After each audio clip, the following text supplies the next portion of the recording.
All right, here with me to discuss this, Gregory Bovino, Border Patrol Chief for the El Centro Sector. Now, Chief, it's good to see you tonight.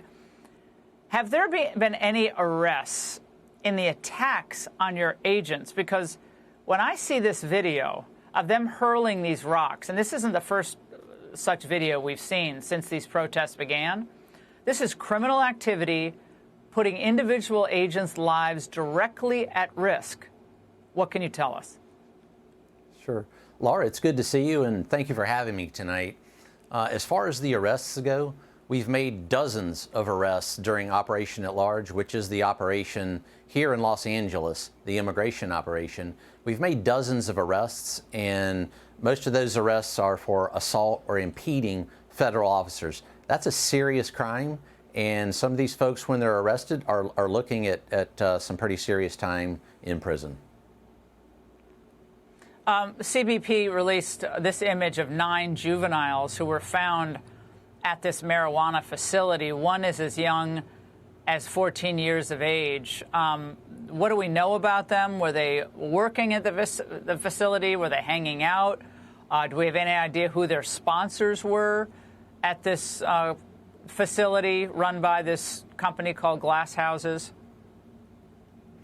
Sure, Laura. The juveniles that you see in that picture, several of them are not sponsored. Several came across the border, at least under the research that we found a few years ago, and they disappeared. You talked about the children that disappear. These are those children that have disappeared, the 300,000 children that have disappeared. You're seeing it real time right here. This is what is happening to some of those children.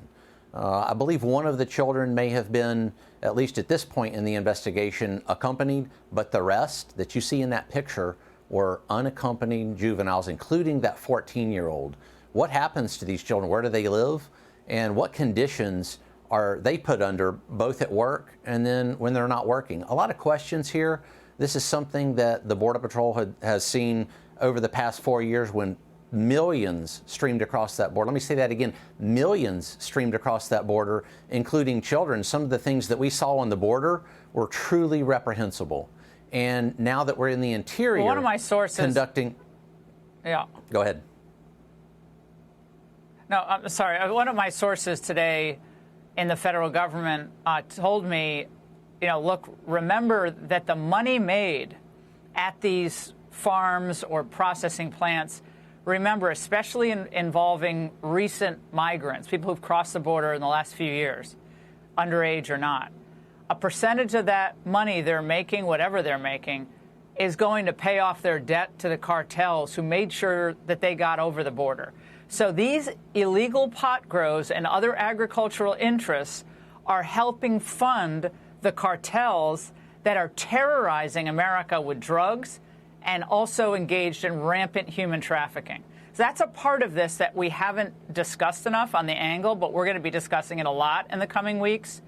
But this is reprehensible. And this organization, this, quote, business, this illegal pot grow, they're helping the cartels if this indeed is happening. And that's reprehensible in addition to all the other laws that are being broken here. Well, Laura, that's exactly right. Every single person that's trafficked across that border, whether it's a child or an adult, pays several $1,000s to come across the border.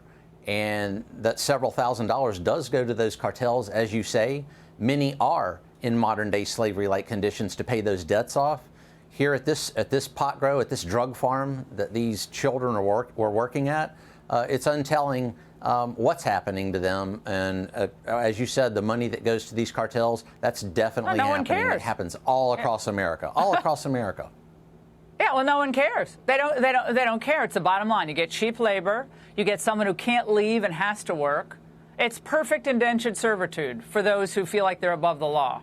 And I want you to hear, Chief, what L.A. Mayor Karen Bass said today. I would think that the mayor of Los Angeles would be horrified to see that children are working in the fields, okay, who were brought across the border, obviously a purpose to bring them across the border. But instead, this is what she's saying. We also are going to have a reinstitution of the Angelino card, something that Mayor Garcetti started during COVID, that will actually provide cash assistance to people. Because, you know, you have people who don't want to leave their homes, who are not going to work, and they are in need of cash. She is giving out free cash, just cash, to illegals. So if you want to talk about incentivizing illegal activity, stay home, don't go to work, and then the bishop out there, one of them says, don't go to church. So this is a dream for them. And they just get free money. Absolutely unbelievable. You know what I see there when Mayor Bass says something like that is she chooses illegal aliens, drug cartels, terrorists, bad people, and bad things over American citizens. And I can't believe I'm actually hearing this, but that's why the U.S. Border Patrol and Customs and Border Protection, ICE, HSI, and all those allied law enforcement agencies are in these communities. People like that won't do anything about this, so guess what, Laura? We're going to. Well, it's the bottom line. They want, again, they want the cheap labor, just like the cartels want their money, they want their cut. You know, these businesses want to lower wages, keep them as low as possible, and keep people in this vulnerable situation. These workers are kept in a permanently indentured state. And all these liberals who claim they care about the kids and, oh, the children, we're doing it for the children. I don't see any concern about the children or for the agents who are being descended upon by these jackals and these crowds. Again, these agents got to come out of those vehicles. I know it's dangerous. They got to come out of these vehicles, and they got to throw down with some of these protesters. You'll see them starting to run. But until these people throwing the rocks go to jail for a long period of time, someone's going to end up killed. That's what I'm worried about. Chief, final word. Laura, exactly. Something bad is going to happen if this continues. This heated rhetoric, it needs to stop. Because we've made several arrests. We have fantastic support from the U.S. Attorney's Office, Bill Asaley. But, as you say, in the end, something bad is going to happen. And that's not what we want in law enforcement. We operate legally, ethically, and morally. But we are going to arrest people that assault Border Patrol agents. Yeah, anyone who throws a rock, got to stop that vehicle, throw them down. Chief, thank you very much. Hey, Sean Hannity here. Hey, click here to subscribe to Fox News YouTube page and catch our hottest interviews and most compelling analysis. You will not get it anywhere else.